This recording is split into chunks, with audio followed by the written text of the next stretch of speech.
എവിടെയെങ്കിലും ഒന്ന് പോകാണ്ട് ഇറങ്ങിക്കഴിഞ്ഞാൽ അവിടെ എത്തി തിരിച്ചെത്തുന്നത് വരെ നീ എവിടെയാ, നീ വല്ലതും കഴിച്ചോ, നീ എന്തെടുക്കുക, നീ എന്തത്ര ലേറ്റ് ആവുന്നത്, നിനക്ക് ഇച്ചിരി നേരത്തെ വന്നുകൂടെ എന്നൊക്കെയുള്ള കുറേ മെസ്സേജുകളും കുറേ വിളികളും കിട്ടാറുണ്ടോ? ഇങ്ങനെ ചോദിക്കുന്ന കുറേ സൗഹൃദങ്ങളുണ്ടാവും നമുക്ക്, അല്ലേ? നമ്മളെ സ്വന്തമെന്ന് കരുതി സ്നേഹിക്കുന്ന കുറേ പേര്. പക്ഷെ ഇതെല്ലാം ചോദിച്ച് നമ്മളെ കണ്ണിൽ എണ്ണ ഒഴിച്ച് കാത്തിരിക്കുന്ന ഒരു വ്യക്തി, അത് നമ്മുടെ അമ്മ മാത്രമായിരിക്കും, അല്ലേ? അമ്മമാരുടെ ഇങ്ങനത്തെ ഉള്ള കുറേ കാര്യങ്ങൾ പലപ്പോഴും നമ്മളെ അലോസരപ്പെടുത്താറുണ്ട്.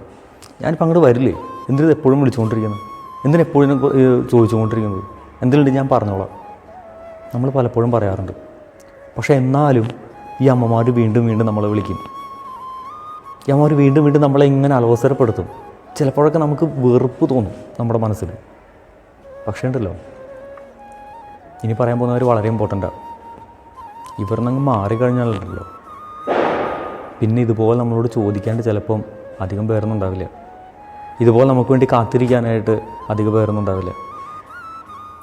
ഇടയ്ക്കൊക്കെ ഇച്ചിരി നീരസം തോന്നിയാലും അലോസരപ്പെടുത്തിയാലും ആ ഒരു ചോദ്യം ചോദിക്കേണ്ട ഒരാളുണ്ട് എന്നുള്ളത് വലിയൊരു കാര്യമാണ്.